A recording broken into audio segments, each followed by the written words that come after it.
I'm James Sims with BroadwayWorld.com in Los Angeles, and I'm sitting here at Mark's Restaurant with a Broadway actor, a cabaret singer, and a clothing design owner, Chad Kimball. And he's going to be singing in Upright Cabaret's One Night Stands series on September 14th here at Mark's Restaurant. So Chad, how's it going? Good, it's going well, thank you. Well, to start, let's talk a little bit about the upcoming show. What are you up to? It's not so obviously a cabaret. It's kind of a takeoff, a send-up of cabaret. Because I see a lot of cabarets, and especially in New York, a lot of cabarets are very pretentious, and they sing a lot of songs about their lives and when they were 14, and how their grandfather, whatever. And then they sing a song about it. So mine is kind of along those lines, but in a funny way, in kind of a less obvious way. So.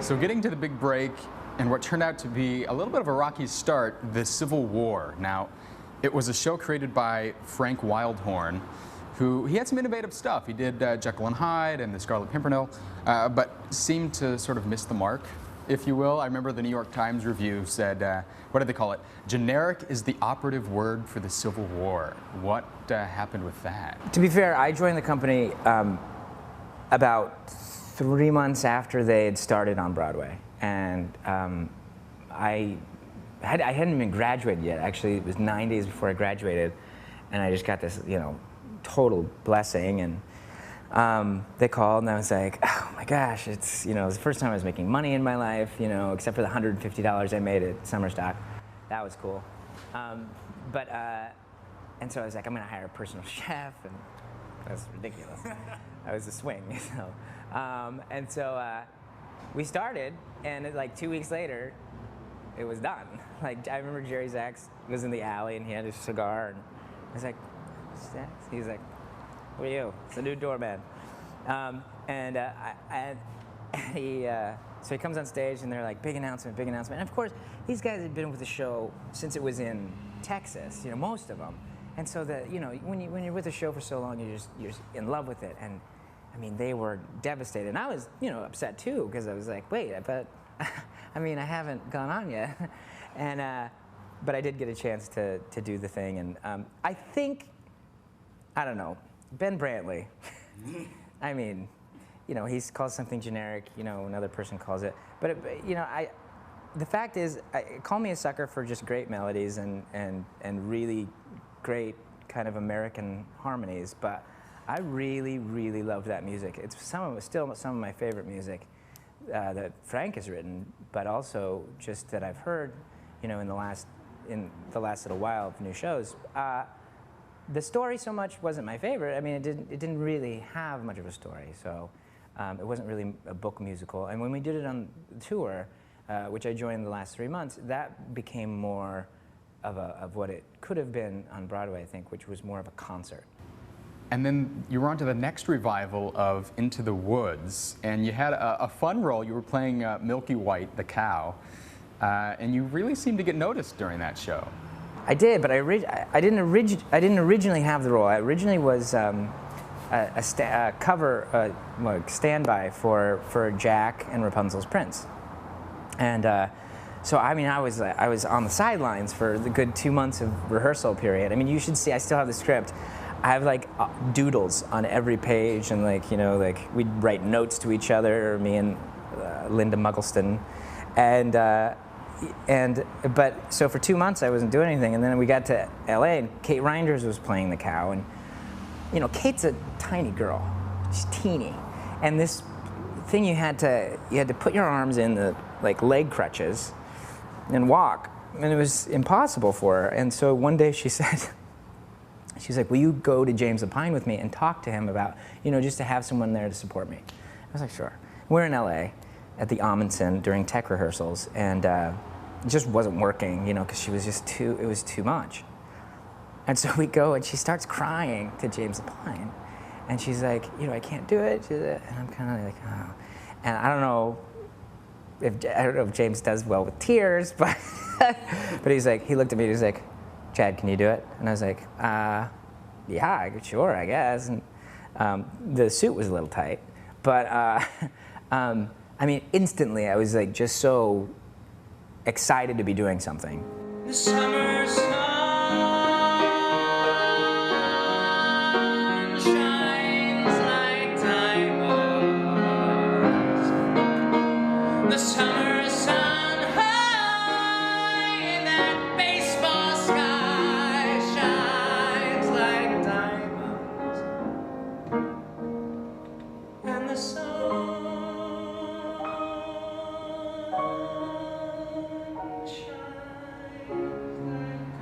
Okay, so now on comes a string of, I guess you want to call them Broadway misses. You had Good Vibrations and Lennon, and you know, both seem to at least start out with some interesting potential. Let's start out with the Beach Boys tune or Good Vibrations. When did you first get involved with that? Well, that was they did the reading up at Vassar, which I wasn't involved in, and then they just had auditions for it, and I went in and I wasn't really sure because I just didn't know and how I felt about it, and so finally the offer came, and I kind of went back and forth a little bit, and then I just decided this is music that comes around only once in a long time, especially for a Broadway show. And so we did it, and it was again, it was a lot of kids who were straight out of college. I mean, I think there were 4 of us in the cast who had actually done a Broadway show before. Maybe even 3, I'm not sure, very few. A lot of kids, it was their first equity job as well. So, it was a very young company, but we really had a great time together. It was, it was faulty. They didn't give it a lot of time. Usually a Broadway show takes about, they do like 5 or 6 years, of development before it comes, and this one was, I think, a year. And so I just didn't have the time to kind of percolate, or incubate, excuse me. The percolation of the incubation was not, so it didn't get a real chance. I think if it had gotten a chance, they could have, done something a little more with it. But it was just kind of rushed. Whereas Good Vibrations, I think, which is not a bad thing, to see the model of something like Mamma Mia, which is such a huge blockbuster hit, with a simple story set to really great songs, and it makes a lot of money, and people love it, and it brings joy to people all the time. And I think the critics kind of were like, huh? So I think that they were trying to do that with Good Vibrations, which is great. Lennon was not that. Lennon was kind of really more experimental and really kind of wanted to delve into John's life after the Beatles, and Don was a huge John Lennon fan, and kind of wanted to expose what his life was like and his intent on living and how he changed people. After the Beatles, I think he really wanted to get that across, because I think it sometimes gets muddled. And I think he also wanted to define John and Yoko's relationship, which gets a lot of flack. But those two, I mean, talking to Yoko sometimes, it almost felt like you were talking to John. Like in everything that he did, they just were one. And so I think he wanted to kind of convey that as well. So it started out when I first went in for it. I didn't even read the script. I just went in and they said, pick a couple, John Lennon songs. And so I think I sang "Love." What is love? Da, da, da. And I sang "Starting Over."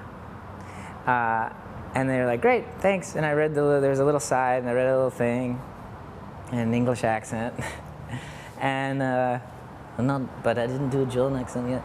And so then I had a callback, and they said, the callback, it's a final callback, and usually I have maybe 4. It was like, it's a final callback, Yoko's going to be there. I was like, what? Wait, why? Yoko? Oh, no. And I walk in, and she's wearing this black hat and big sunglasses. And I'm like, that's Yoko Ono. And they wanted me to sing Mother. And so I sang Mother, which is this cathartic song, because it was kind of when he was doing Scream Therapy, I believe, around that time, and this song is just, really simple, but really visceral. And so I just did it, and I found out the next day that they were like, Yoko liked you, and they want you to do the show. And I was just so excited, because the original script was that there were 9 people playing John, and that John was everybody, that John was every man. That kind of got pared down a little bit in the later production, but the intent of that show was so worthy, I think. But still, there were those people who were like, this story, is too heavily influenced by Yoko. And our response was that that's his life with Yoko. They influenced each other big time. Funny thing was, she wasn't even really that involved. She came to a couple previews, she came to the press opening, but she had script approval, but she really kind of didn't take any producing role. She was not a producer, and she didn't take a writing role. She would suggest things, and the cool thing was, I remember when she saw a run through, and she said, that's not how we fell in love. And I was like, you're telling me right now, one-on-one, how you fell in love with John Lennon. And I mean, you can't get better source material than that, so. And again, you find yourself on Broadway, and the critics chew it up. I mean, that can't be easy for an actor to go from one miss to another miss. They kind of were just dismissive, which was upsetting, because, they're like, it didn't work. And you'd think that, it's hard to be objective, and that's one thing that I've learned is like, how do you remain objective when you love a piece and you want it to succeed? How do you stand back and say, okay, this is good, or this isn't so good, And I thought that I had a good gauge on it from doing Good Vibrations, but I guess you never really get 100% objectivity. But we thought we had something good. Maybe not phenomenal, but something really great. And the cast was outstanding. Chuck Cooper and Marcy Harrell and Terrence Mann and Julia Murney and Julie Denell-Salkin, Will Chase, Mandy Gonzalez, Michael Potts. I mean, it was a really, really fantastic cast, and we were out there working, and we'd do anything, as an ensemble. We'd do anything to make it work, to fix it, to do whatever. And we did a lot of work on it. And the critics were just a little dismissive. And when you put that much work into something, it's like, well, come on, throw me a bone. And all they talked about, not all they talked about, but a lot of what they talked about was Yoko. I'm like, folks, move on. Move on.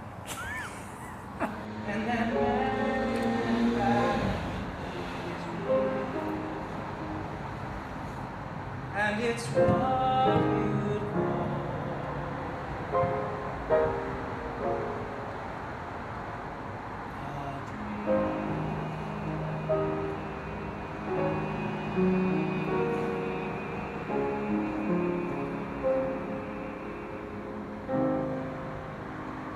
Now, I recently saw you were doing a reading of Nerds the Musical out here in LA alongside Sean Hayes from Will and Grace. How was that whole experience? That was great. I mean, I love doing readings just because it's, you get a chance to do the origination thing. And one thing about, I've chosen to stay in New York instead of, there's ample opportunities. They have to audition first, of course, but there's ample opportunity to go out on the road and do a show that's, from Broadway and see the world and make money. But I think it's so much more, what's the word? Satisfying. That's an SAT word, satisfying. To stick around New York and do those original things, because first of all, you never know when it's going to just blow up, but B, it really feeds the creative side, and you get to originate stuff and make things. Can you imagine the first person to do, Terrence Mann did Javert, the first, and he got to do it, and that's how everybody modeled the role after him, to a certain extent. So doing readings like that, like Nerds, which was great, it was a lot of fun to do. Is kind of like the the fuel for my fire, I guess. But Sean was hilarious. The whole cast was great. Greg Jabara, Darren Ritchie, Jessica Snow Wilson, who was in Good Vibrations as well. We just had a blast. The Upright Cabaret has been fantastic because it's allowed me to kind of do that